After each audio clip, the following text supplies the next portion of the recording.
Happy Saturday night, guys. Welcome to End the Simpademic. This is Jason here. This one is mainly for you Christian folks out there.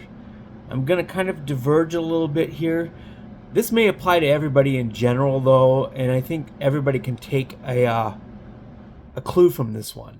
And even though I do have it targeted for men of faith in this particular audience. And so here's the thing.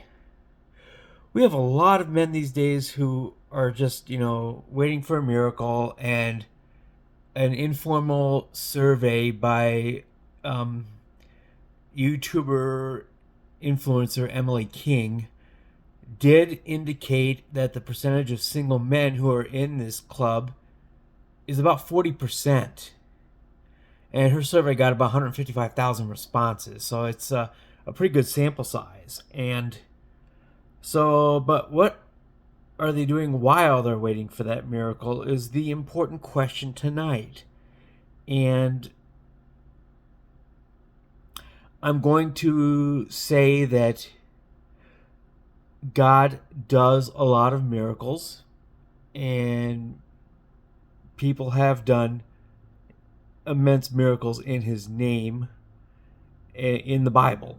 And however, with that being the case, I have found that the heavy majority, if not close to all of those situations, biblically did require some action on behalf of the recipient of that gift. So, wonders, miracles are all over that book, but in almost every case, it requires some action on behalf of the recipient first. So, for example, Moses had to raise his staff. The paralytic, in order to be healed by Jesus, had to state that that is what his wishes were. An important question back in that day, because begging while being disabled could actually be a fairly lucrative living. We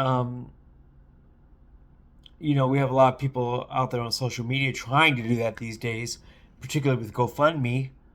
But in that particular day, it was actually quite successful.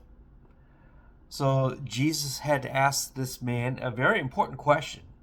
It was not one to be taken lightly. So the man did have to express his desire to be healed. Noah had to build the ark in order to be saved from the flood.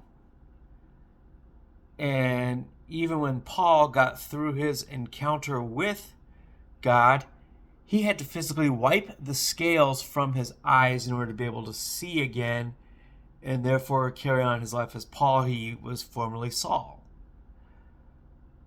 So I happen to believe, just from a lot of biblical stories in and of themselves, that when we as people are looking for some sort of a blessing, and just one more just for kicks and giggles, Jacob had to wrestle with God physically. We talk about midnight madness for college basketball practice. Well, this is midnight madness, WWE version, with Jacob having a dislocated hip as a result of this wrestling match in order to get the blessing. So he had to literally wrestle with God, who was there as a man, and physically wrestle with him all night long, overnight. Forget midnight madness, this is all night madness. He had to do this in order to get the blessing that he was seeking. So, biblically, God does not bless those who just sit back and wait for it. He usually requires an action of some kind. And I don't think my case is a whole lot different.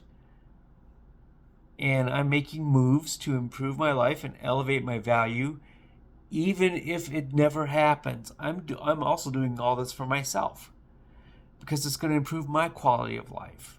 But If I'm going to be blessed with a woman down the road, which I would love to have happen, but I'm not banking my entire life on that.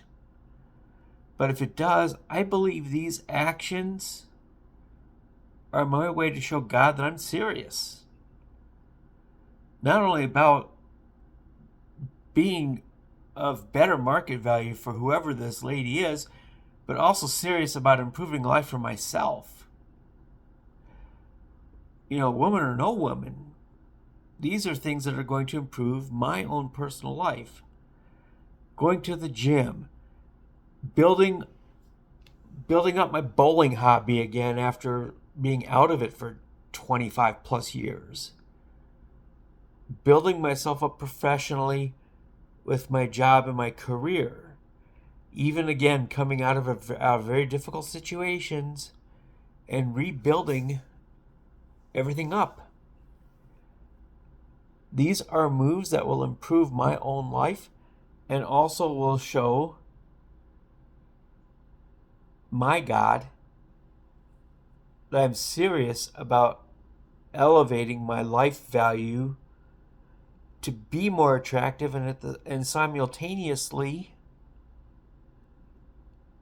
just come to the table a lot more than I would have if I had not done these things.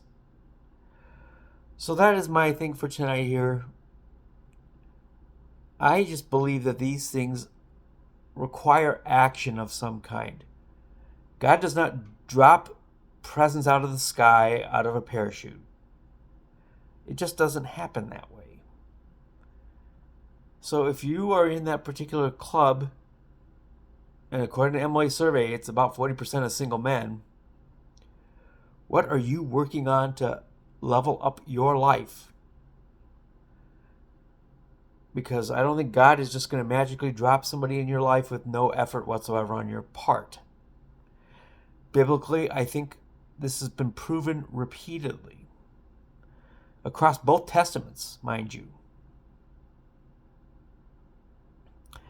These men have had to act in order to receive blessings. Specifically prescribed actions in many cases, but even if not,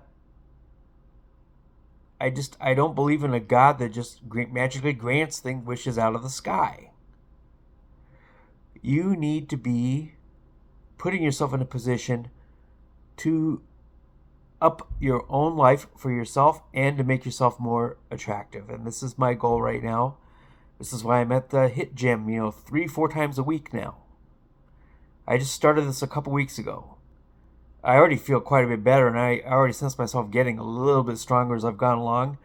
But it's a long road.